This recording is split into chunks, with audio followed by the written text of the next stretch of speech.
Hi there, I'm Lucy McDonald, physiotherapist. Welcome back to my virtual clinic. Today I'm going to be talking to you about sciatica, and particularly sciatica in healthcare workers. Before you watch this video, please do watch my video on when your back pain is an emergency.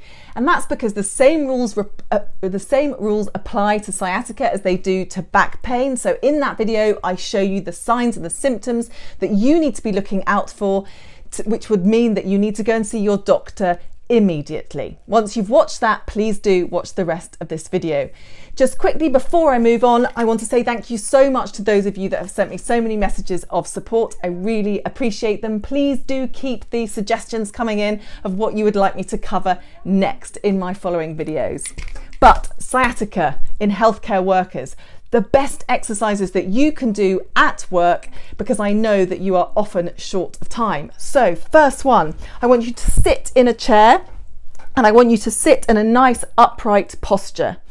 Now, what you next need to do is to lean back. So shuffle your bottom to the back of your chair and lean back so that when you lift your leg, you don't slump your back at the same time. So as you can see, I don't have a back to my chair, but I have the muscular ability to hold myself upright. So if that's the case with you, then you can do it as I am as well. So sitting nice and tall, what you're going to do is you're going to straighten the leg on the side that you're feeling the discomfort, the side that you've got your sciatic pain. So as you straighten that leg, you'll probably feel a bit of a pull down the back of your leg. And that's exactly what you're trying to achieve with this exercise, is a sensation of a bit of a pull. It shouldn't be excruciatingly painful. And if it is, you stop or you try and modify it so that it is only pulling a little bit. So what that might mean is as you straighten your leg, you make sure that your foot is pointing forwards, because that's likely to put less strain through the sciatic nerve. If, however, you're not feeling much of a pull, then you add that ankle bend onto the exercise. So you repeat that 30 times, so sitting upright, repeating 30 times. If at any point you no longer have a pull in that leg, then you can add another component to the exercise. So you can take your chin down to your chest and do the same. As time goes by and the sciatic pain improves, you'll then find that you're able to add the next and final component, which is slumping the back down with the chin and stretching the leg. I cannot emphasize enough how important it is that you don't push into the pain.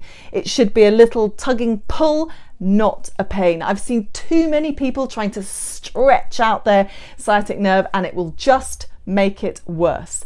Next one. So because the sciatic nerve is sciatic nerve pain is often as a result of irritation in the back, my next exercise is actually to train the stability and control of your lumbar spine, your lower back. So you're going to again sit in a chair, put your hands on your hips, and what you're going to try and do is let your lower back slump down and then bring your lower back up again. So you arch your lower back and then you slump your lower back. You arch your lower back and then you slump. Now you can see from the way that I'm doing it, I'm trying to isolate the movement to my lower back rather than doing a full back bend. So try and isolate that movement back and forth.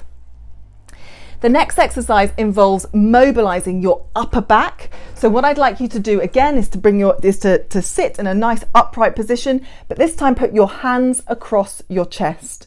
You're then going to twist your body one way as far as you can, and then do the same in the other direction, and repeat that 10 times in each direction.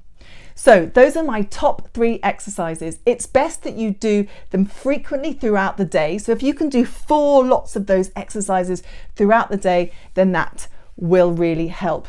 The other exercises that would be really valuable to you are the ones that I did in my last video on back pain in healthcare workers. So please do also watch that video for further tips.